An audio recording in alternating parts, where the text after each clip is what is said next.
Sacred Heart University in Fairfield, Connecticut. This is The Pulse. Hi, I'm Citlali Godinez. And I'm Anthony Chacon. Welcome to The Pulse. The 2020 presidential election is only a week away, and many pre-election polls are showing Vice President Biden ahead of President Trump by an average of 10 points. We may not know the outcome of the election for another week or maybe later after all the absentee ballots are counted. With the election just around the corner, Michael Corcoran and Carlos Ruiz from Pioneer Vote discuss the importance of voting and voicing your opinion. So my first question would be, why do you believe it's so important to vote, especially during this election with so much confusion going on? Well, I think it's super important to vote in general, just because this is means for you to be able to use your right. Voting is our right as U.S. citizens, so not everyone is able to do that in the first place. And then because, we all have opinions, we all have our own beliefs. So being able to vote just allows us to use our voice in stuff that we believe in. As for the reasons as to why, especially now it's more important, is just because a lot of things that are being talked about in our election right now could possibly affect many Americans. So in general, depending where you vote, whether on one side or on the other, it's just important that you have, we all have statements, we all have beliefs of what we should be voting for. So we should just vote for that reason. Absolutely. And I guess my next question would be, I wanted to ask what's your take on the whole mail-in ballot system, because I know there's been a lot of backlash and some people not getting their ballots, someone getting 2 ballots. I just wanted to get your take on that. Of course, there is a lot of backlash that comes with voting by mail. There really has never in the past have been an issue with this, but I can see how with the amount of people that will be voting by absentee ballot or by mail, that there could be errors with with counting them, as mentioned in the debate as well, on the Constitution Day video that we had for Sacred Heart. Misplacing ballots could be very possible, as well as not counting all the votes. So these are more man-made errors, not necessarily the system. So I think that there is room for people to have to have errors. I also could assume that since a lot of people will be voting, it would probably just cause for one side or the other to be unhappy with the result. So I could see that there could, of course, be issues with the amount of people that will be voting by mail. Definitely. And I guess my last question is, I see you guys have some meetings coming up leading up to the election.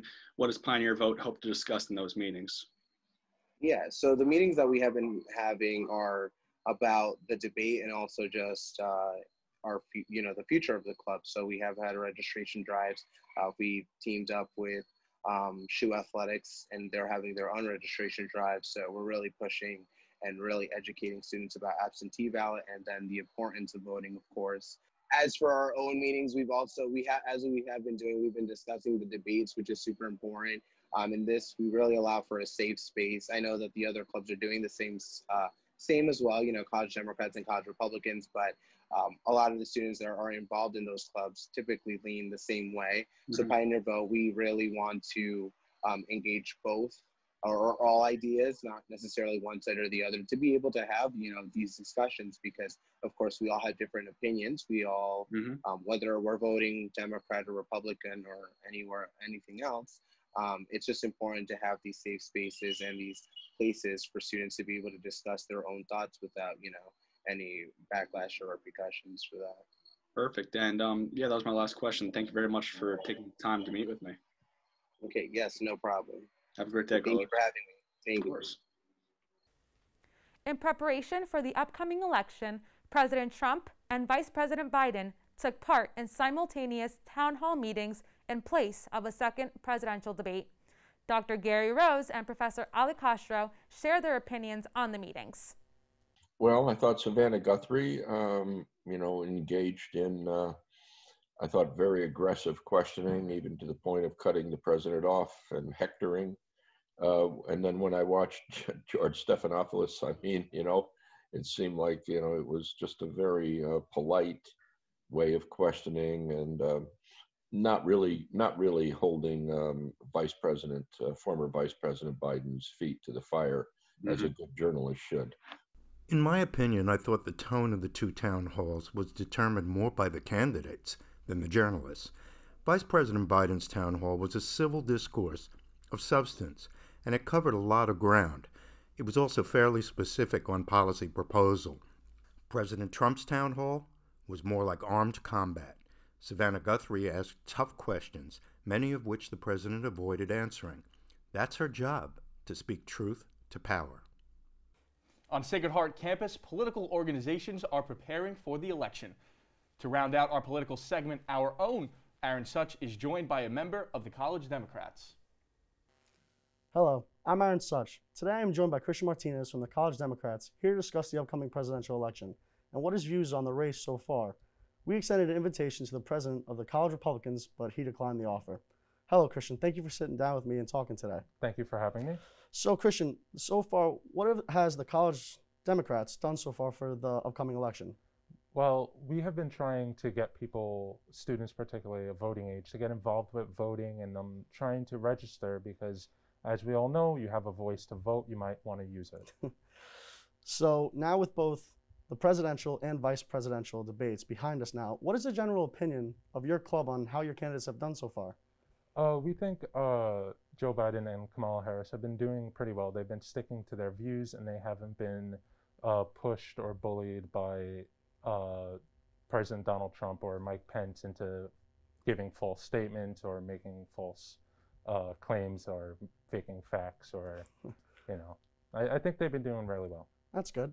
Well, we're only weeks away from Election Day, and do you believe that Joe Biden and Kamala Harris have done enough to win this election? Yeah, I believe they will win this election. If you look at the statistics, it's looking pretty well for them. They look like they're going to win states like Georgia, Pennsylvania, Michigan, and Wisconsin, which would definitely put them over the 270 to win. So, briefly, could you tell me why you believe that your candidate is best suited for office for the next 4 years? I believe he is, he and she, both of them are very responsible, and they are more of a presidential attitude, and they also are better for this country that is wounded emotionally because of issues like coronavirus, and the economy right now isn't doing the best. Some people lost their jobs and are struggling just to pay the bills. Now, I know you had mentioned voting before. What has your club done so far to kind of promote people to vote? Well, we have been working with Pioneer Vote, the College Republicans, and other political clubs to try getting students to know about how to register, where they could go to vote, and just about the politics in general so they could have a more informed decision instead of just voting blindly along party lines. Well, Christian, I really enjoyed having you today. We all did. So like you guys heard it here, make sure you guys go out and vote. Thank you for being with us. Thank you for having me. It's great to see Sacred Heart students getting involved in politics as the election approaches. When we come back, we'll see how SHU students are finding ways to experience the world of pop culture without leaving campus.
Welcome back to The Pulse. Let's take a look at how a former Sacred Heart student is back on campus, but this time with his own magazine. Mud Magazine is a trendy, on-the-rise publication that was founded and pioneered by one Sacred Heart alum and now professor, Hector Gutierrez. Our very own Jackie O'Rourke has the story.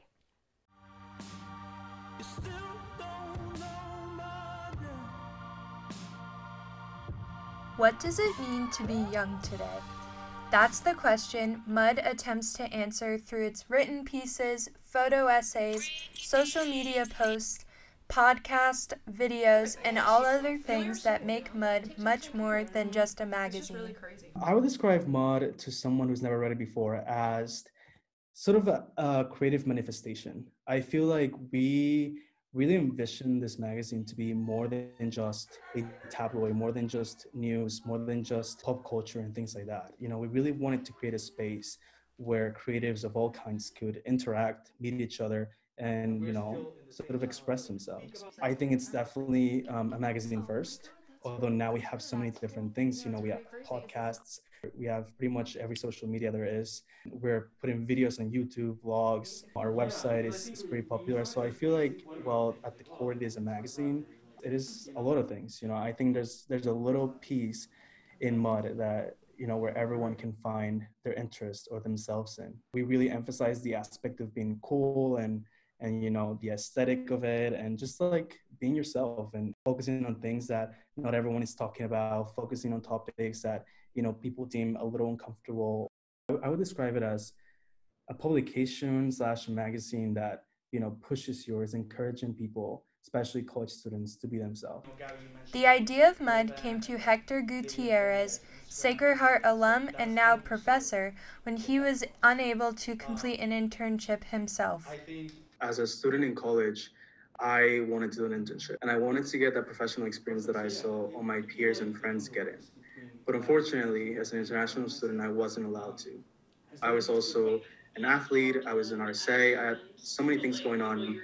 My biggest thing was, how am I going to get this experience once I graduate? How can I go to an employer or a grad school or something like that and say, you know, I know this is what I'm doing, you know, this is my work, this is a proof that I'm at the same place as my peers, as the people that have graduated with me. I think there's a misconception within college where everyone pushes you to find your one passion. And I think for me, the biggest thing was that I knew I didn't have one passion. You know, I love design, I love writing, I love editing. Recently, I'm getting more into like the business side of things. And I really wanted to find a project that could combine all those passions. For some reason, it came in the shape of a magazine. It feels a little bit weird considering that, you know, print and it's not as big now as digital is, but I just loved it. I knew the project had to be something like this. And as soon as I finished the first issue, which to me was going to be the only one, the feedback that I got, you know, people talking and reaching out to me about it, and just how much fun I had doing it, convinced me that I, you know, should keep it going. Not only did Mud allow for Hector to find his passions, it also led him to creating his own internship program where other creative minds could do the same. I enjoy a lot of things about Mud. I originally did it in the summer as something for my resume. It was like a resume builder for me. Obviously with code and everything, I lost my original internship and remember that Mud was doing one. And so I was like, well, it's something fun to do, something different. I fell in love with Mud's mission and I wanted to, you know, keep doing it. It's such a positive atmosphere. I feel like it's really like the future of like what I hope to work for and like what I look for like in a workplace once I get a job after college. Everyone's so uplifting. Everyone like is willing to help each other. It's great exposure to what you want to do. If you're interested in magazines or writing, or like I know all the marketing people are super involved in everything they do. It's not like a regular internship you might get where you would just be like sitting behind a desk doing busy work and like helping someone who's actually the writer, actually the editor, marketer, whatever you do. Goals Mud has for the future are very up in the air, but also very concrete within our team. I feel like it doesn't really mean that, you know, we all collectively know where we want to go, but, you know, there's been so much talk about what we can become. Obviously, one aspect of it is bringing in more people who are creative, who are unique, who bring us like a fresh perspective of things that we hadn't thought about before. With the internship that we do in partnership with Sacred Heart, we have so many cool people come in, take on different roles and do an incredible job. But over the summer as well, we welcome students from over 6 different schools, and we had students from 3 different countries. So I feel like that in terms of growing is one of the goals. The other one is, we would love to have Mud at newsstands in bookstores and other stores. I feel like that would be super cool. Expanding, we're growing, we're definitely breaking sort of our expectations every single day. You can definitely tell by not only how big our team has gotten, but also the kind of celebrities we're featuring, the sales of our print features and the business of our website. So I think regardless of where we go in terms of growth, I think just being able to have people be interested in our work and help people be more comfortable being who they are, I think that will always be our ultimate goal. The 11th issue of Mud launches on October 28th by ways of print and electronically. Reporting for The Pulse, this is Jackie O'Rourke, Fairfield, Connecticut.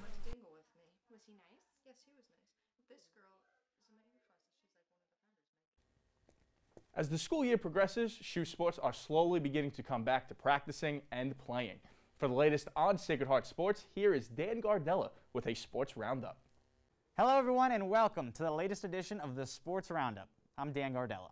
As of today, it has been 229 days since the last time there was a Sacred Heart sporting event. The baseball team was playing Manhattan College, and the women's lacrosse team was playing over at Campus Field. Little did we know about the hiatus that was about to hit shoe sports. But now the countdown is on for 3 specific sports. Let's start on the gridiron. Sacred Heart fans can tell that there's no football happening at Campus Field this fall. The Northeast Conference postponed the fall season in the middle of the summer and reaffirmed their decision in the beginning of October. The attention now shifts to the spring and the possibilities that come with it. Will fans see a short spring season like in some other conferences?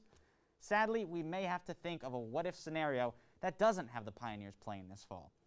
We won't get to see Campus Field filled with fans and the atmosphere that comes with it. Last season, Campus Field broke its single attendance record in 2 straight games. And we won't get to see preseason All-American Julius Chestnut build off of a sophomore season in which he rushed for 1,500 yards and was up for the prestigious Walter Payton Award. Moving to the hardwood, we are a little under a month away until college basketball returns after having its NCAA tournament stripped away last March due to COVID. With first day of practices happening on October 14th, the gears are turning toward next season. Following their 2019-2020 season, in which they broke a single season record with 20 wins, the men's basketball team will begin the season with plenty of newcomers after losing all 5 starters from last season's team. All that's left from their record-breaking season is Aaron Clark, a possible all-conference player this season, Tyler Thomas, who had his peaks and valleys during his freshman year, and Zach Pfaffenberger, who will need to step up his production as a junior leader. On the women's side, there are plenty of familiar faces and high expectations for Coach Jessica Minetti's group. The team returns their top 5 scorers from last season, led by all-conference player Adrian Haygood, with a mix of talented freshmen and transfers, along with returning players, including our own Asia McCray. The opportunity is there for the Pioneers to return to the NCAA tournament for the first time since 2012. Lastly, both hockey programs had unforgettable seasons in 2020. The men's team won 21 games, the most in a season since 2010, including a Connecticut Ice Championship, and looked on their way to competing for the Atlantic Hockey Championship before COVID.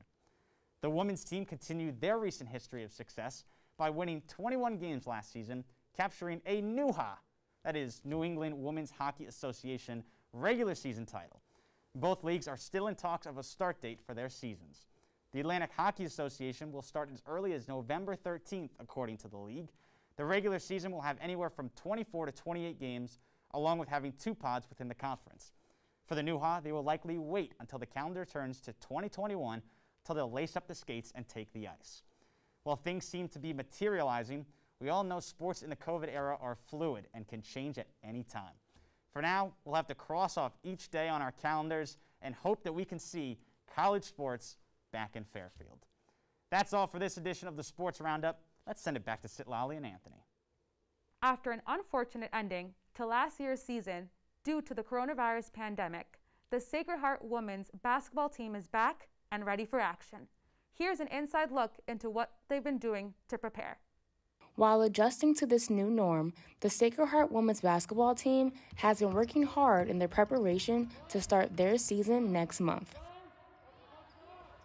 Keeping the motivation high is going to be something we strive to do as a coaching staff, but the way we've started has been pretty tremendous. So I think eye on the prize, making sure we're working hard every day to get better can keep us motivated. And then with all these new players we have, the competition level in practice has been really high. So that's been really fun to watch the team be motivated in that way too. So far, our preseason has been pretty good.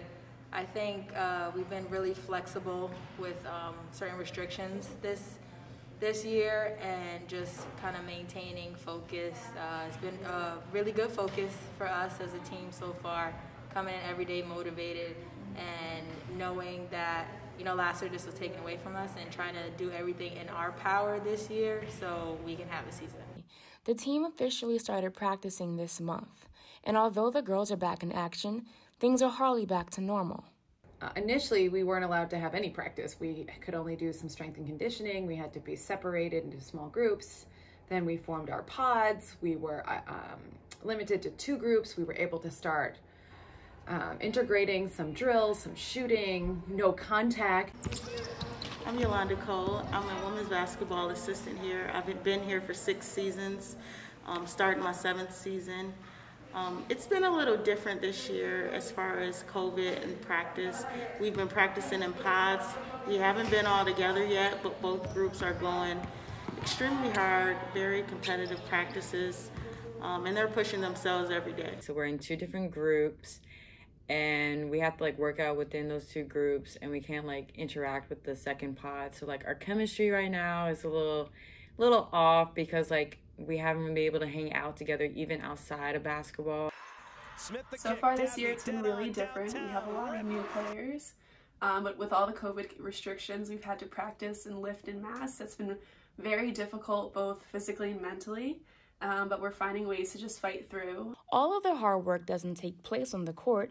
Outside of practice, the girls have been pushing through their strength and conditioning workouts as well. Start of the year has definitely been a bit of a challenge, especially with all the COVID restrictions and guidelines. I know for me, one of the kind of first moments where I realized it was ending a lift and telling everybody to bring it up, and then quickly having to get everybody to space themselves out. So I think from that standpoint, it's just kind of things that you really don't think about in regards to, keeping people's distance and space. In regards to the lift, I mean, typically it's always putting people at kind of assigned racks. Obviously the conditioning component and having to, wear masks, especially being indoors, have a mask on, or if we do any sort of conditioning, increasing that spacing, getting masks back on. So I think it's just more of little small challenges really than it is a really big challenge, I think. While the team is focusing on being the best, they must also make sure to be the best in other areas to secure their chances of a full season. I'm very confident that we'll have a season this year. I think that the conference and our university have been doing a good job as far as precautions, testing, and then they're trying to figure out a way. Our conferences build it in days where we can make up games. So they're really, really want this to happen this year, and our players are doing a good job of being smart and taking care of themselves. In terms of COVID-related policies, my staff, the athletic training staff, is trying really hard to keep everybody safe, and my basketball team is doing awesome because everyone is super diligent and very accountable for each other, so I'm looking forward to a really great year. Life right now can be a little stressful and hard on these athletes, but their coaching staff has been there to help and support them along the way. In such difficult times, what I'm doing as an assistant coach for our players is just trying to be there, be an ear for them to listen to kind of complain, and then kind of find a way to fix it. I think the team has been doing a great job adjusting to wearing the mask. I know it's difficult sometimes when they're practicing, but they've done a good job adjusting. But our team is doing well as far as adjusting to the new changes, as far as not even being in the locker room yet. The new laundry procedures, they're doing a really good job of being flexible and understanding. The senior class just really wants to have a great season, finish strong, and hopefully come out of here with an NEC title. you know, obviously every day we're really grateful to be able to be here. And I think even though we have to go through some things that might take us out of our comfort zone, we still have to show up every day and continue to work hard. And now we have options not to wear masks, so that's been a really positive thing. I know our players are really grateful for having that opportunity to not have those on, but they've been really great sports about it, and I think it's because they really genuinely want to be here and they want to make sure that we do everything we can to be great this season. I'm Asia McCrae reporting for The Pulse. Now that sports are returning to the Sacred Heart campus. After this break, we'll take a look at 2 SHU alums who are starting their professional sports careers abroad. The next 4 years will educate your mind, body, and spirit. Will challenge you. Will introduce you to yourself. They'll show you the world and expand your horizons. Redefine your notion of community and make your family a whole lot bigger. They'll push you to your limits and then show you that that was just your starting line. They'll teach you the meaning of service, that we are because of who we all are. These next 4 years are your time. Welcome to Sacred Heart. Welcome to your future.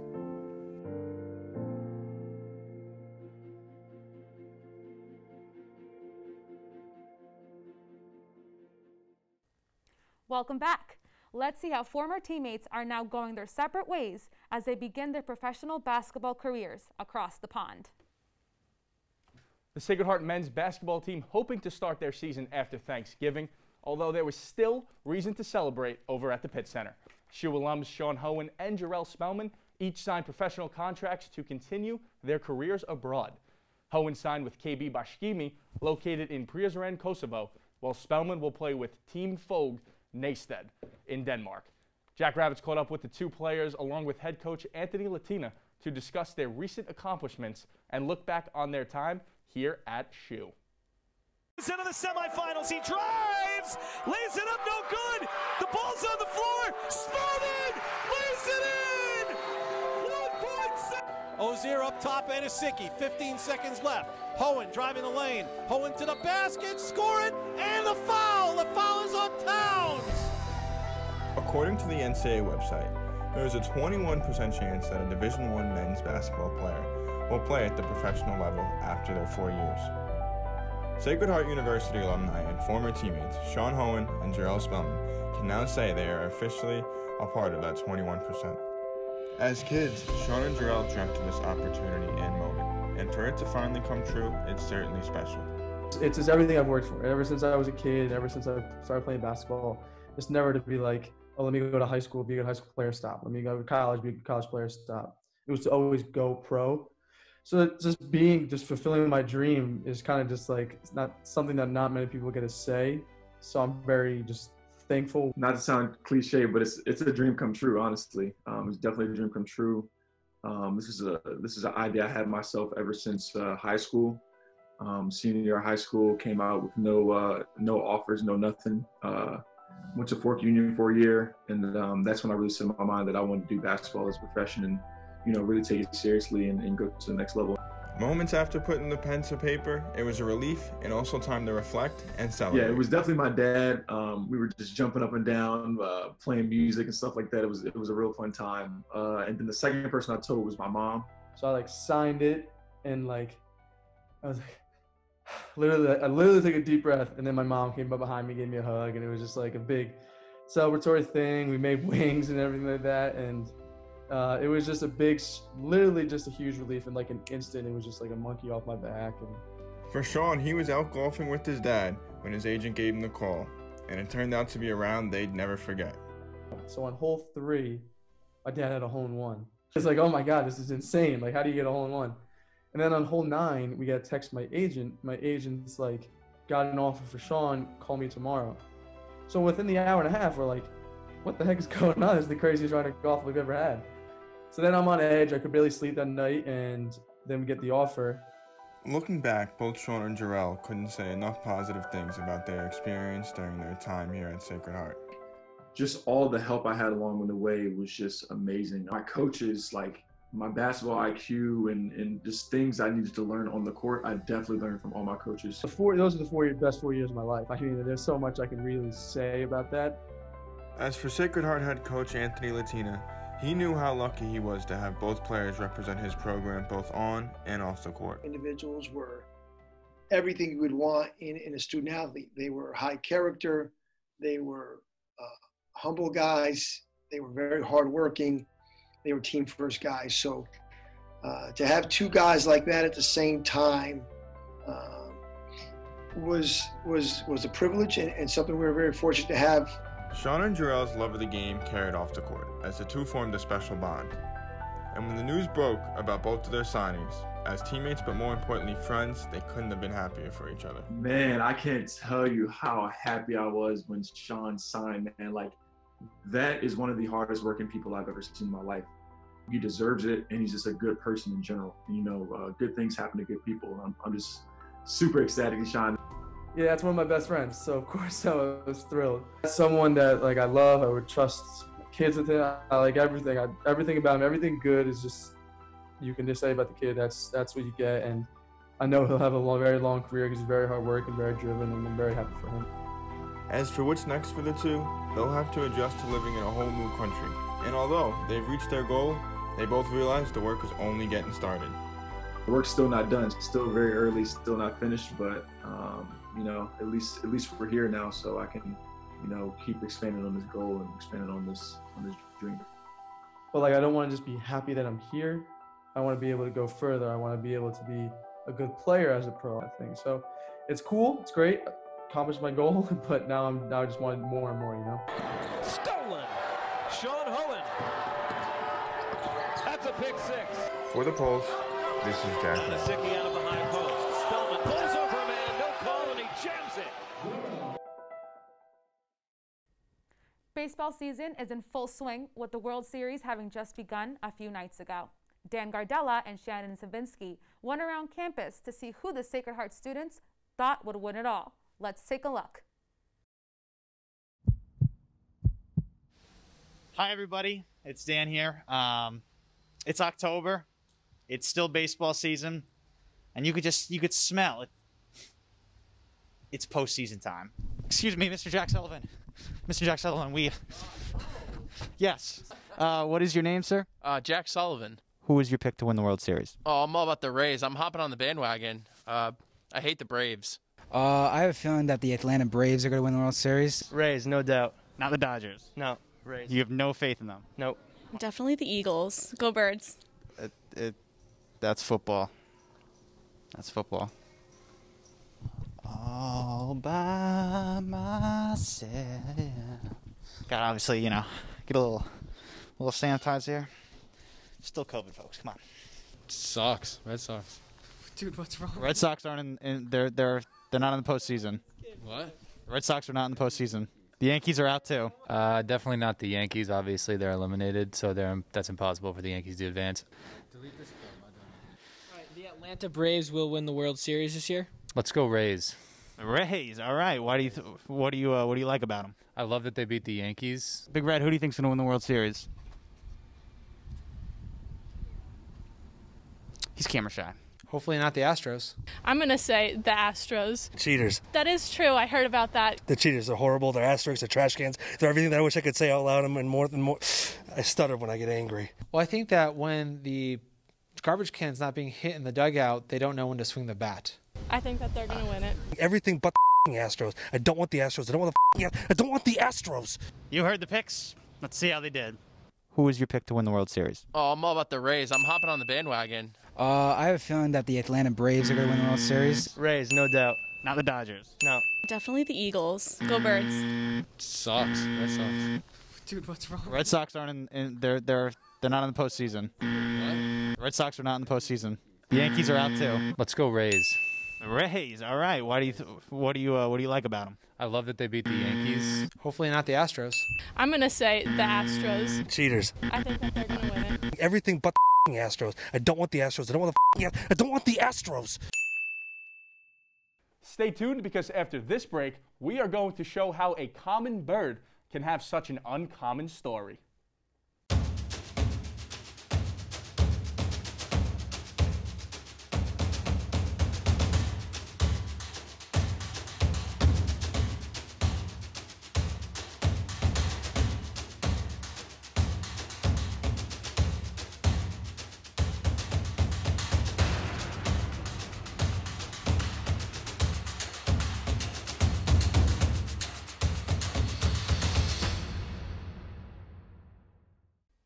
Welcome back to The Pulse. Let's take a step outside the studio now to experience nature and the great outdoors. The common loon is anything but common and is often misperceived by many.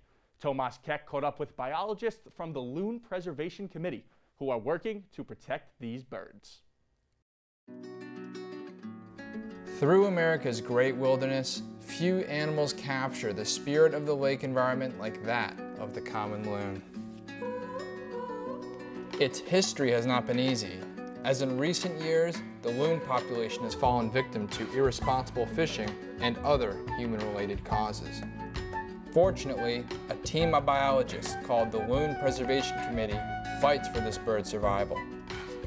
Find out why this bird has captivated the hearts of millions and why the LPC works tirelessly for one bird, the common loon. We were born of burning heart.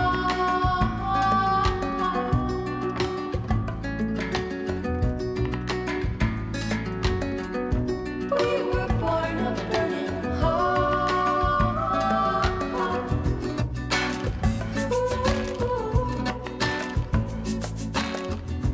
From the ground I love. Deep in the White Mountains, in a place called the Lakes region, a unique and amazing bird travels thousands of miles to breed and raise their young in the serene environment. The common loon is a staple of the North Woods. In the past, however, this loon has faced many environmental and human-related issues that have caused its population to decline. Fortunately, the Loon Preservation Committee, the LPC, a team of scientists stationed on the lake, dedicate themselves to the preservation of this great species. Harry Vogel, the committee's executive director, has always had a vast appreciation for the common loon. You know, these loons, they're impressive birds. You know, one of the first things that we hear when people see them is, oh, I had no idea that they're so big. And a big male loon in New Hampshire can get up to 15 pounds in size. There's a couple of reasons, I think, why people don't realize that they're actually such a large bird. And one is that often they're just out there in the middle of the lake floating, and there's nothing really to give you a sense of scale about that bird. And then they have this, you know, impressive black and white plumage. They have this striking red eye, and they have these distinctive and far-ranging calls. And then if you add a little downy chick, you know, riding up in the back of one of these birds, you've hooked a fair proportion of your population. And so people who are not birders, who don't know the difference between a house finch and a house sparrow, they know and care about their loons. And that makes loons a powerful force for conservation. The LPC's main task during the summer is monitoring and preserving the nesting sites. One of the top problems that the common loon faces is shore development. Loons nest off the shore and are not very good walkers, as their bodies are designed for swimming. To combat this problem, the LPC has constructed rafts that they will put near the shores that many of these loons previously nested in. They were very happy to find that the loon pairs that previously nested on these shores used the rafts, building their nests off the platforms to the point where chicks were successfully hatched. The LPC is not without connections, as they have partnered with Tufts University, who send veterinarian students to the LPC to examine deceased loons and pinpoint the cause of death. In undergrad, I did my major in conservation biology, and I got really interested in conservation and conservation medicine. And then I started working at a veterinary hospital, so that kind of just led me to veterinary medicine, which I love. I love working with animals and people. Find out more about the LPC and their loon research at loon.org. And a big thank you to our sponsors, Milford Photo, Sacred Heart University, and Tamron Optics. This is Tomas Keck, Director of Wild New England and videographer and photographer for Vision Project, signing off.